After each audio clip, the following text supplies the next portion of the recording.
առաջին անգամ հրավիրվեցի, այսին եկա Հայաստան, եպիսկոպոսներից մեկը,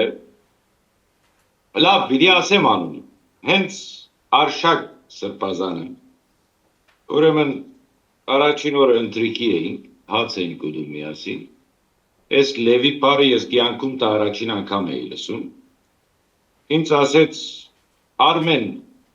դեր Արմեն էլ չեն ասում, իրանք դեր, մեր, էսպաները, Սրբազան, իրենց կով չի կործում, ասեց կարող ա Լևիի կնաս, ես էլ այդ պարը չգիտեի ինչը անգեղծ ասած էր, ասեցի Լևի ուրա,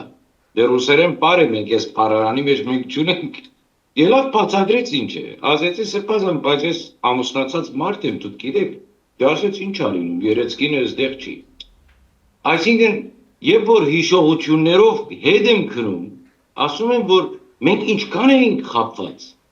այսին հիմա երբ որ արքեպիսկոպոսը քահանային այսպես է ասում, եւ մի ուրիշ դրվագ էր բա, ունեինք Աստված օգին լուսավորե մեր Նորայր Սրբազան Աշոքյանը ինքն էլ սենց մի դեպք պատմեց ինձ, որ այսպիսի դեպք ա եղել իր հետ եւ իրան դարել են առանց իր իմանալուն եւ այլն։ Հիմա այսինքն դեր նշանի ասածը, այսինքն առ ոչինչ է, եթե մենք դա բախտադենք բարձրաստիճան եպիսկոպոսների ասածի հետ։